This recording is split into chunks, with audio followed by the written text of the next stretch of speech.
Hello, this is JW Kriwal doing the Going Farther assignment. Uh, Today we will be looking at Poulenc's trio for bassoon, oboe, and piano. I'm going to walk you through a little bit of the first movement. Now, this movement is very bipolar in the sense that it really juxtaposes two different moods. You have one mood which is very somber and very sad, very uh, very stoic, and you have another mood which is delirious and extremely joyful and quite edge of your seat, thrilling. And the way Poulenc combines these two is really unique in that he starts with the slow section. It starts with a slow opening, and that's a little unorthodox in terms of trios. This has three movements, so normally you would expect a faster movement at the beginning, but the first thing you'll hear is these very somber block chords in the piano, and they're just extremely sad um, and very uh, um, unhappy. And the bassoon comes in thereafter, has a big solo. You'll hear it jump octaves, and you'll hear it span some sevenths, which are a little weird. You'll hear some down slurs, and this adds to the somber mood. Sounds a little bit like crying or moaning, weeping, um, and I think that's really the mood Poulenc is trying to convey there. What's known about Poulenc is that he was one of the first openly gay composers, and he was a part of Les Six, which is French for the Six, and it was this was a group that that was comprised of a lot of French musicians around the turn of the 20th century. So, um, so Poulenc and his homosexuality, I think, is something that he's trying to grapple with in life. Certainly, at this point, it's not a in French culture. It's not something that is very out in the open for many people.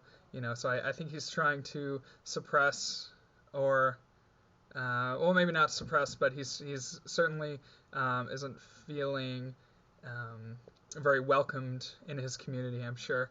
And so I think this for Poulenc, I think this might be his way of showing his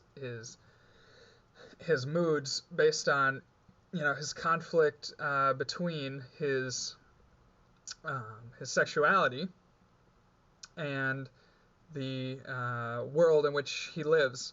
And it's thought that he was a Catholic, and so this is the church looks down on homosexuality as a sin, and certainly in this time period they were very I'm sure they were very harsh to him for his sexuality. And so this movement, this first movement, opens very sad with the bassoon solo. You'll hear the oboe come in and kind of repeat what the bassoon has said, and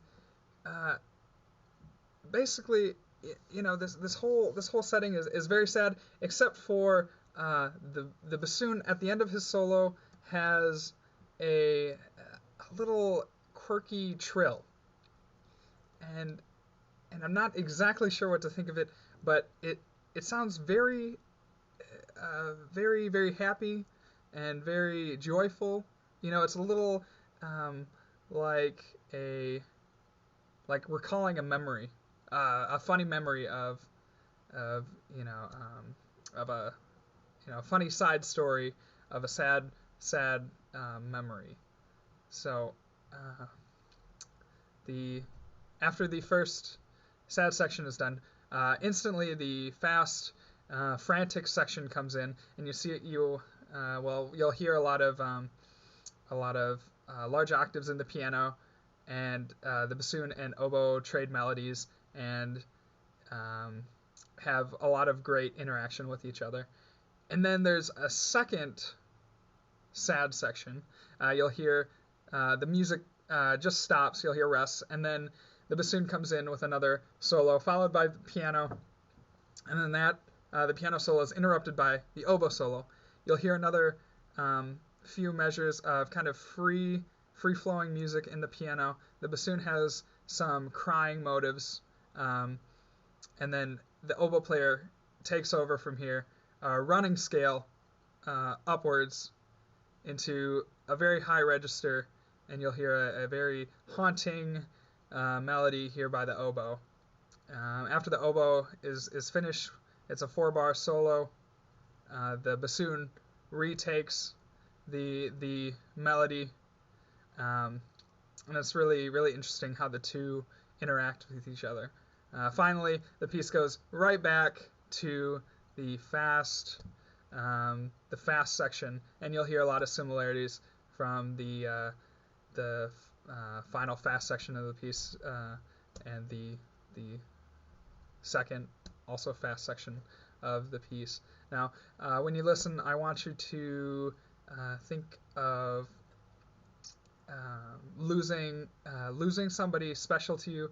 This is what I always think of when I play the piece. I imagine that it's I am sharing a moment of loss with another person, the oboe player. So I imagine the oboe and the bassoon as two separate people sharing the loss of a family member. I always imagine if my grandfather died, I'm sitting at his funeral.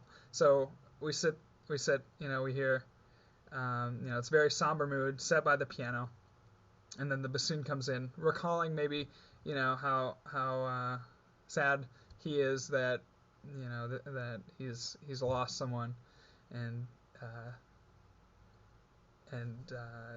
but then the bassoon has a little trill, and maybe that is, the happiness that is evoked by the loss of a family member, maybe a funny story or a funny joke that they told, or something memorable that happened that was of joy.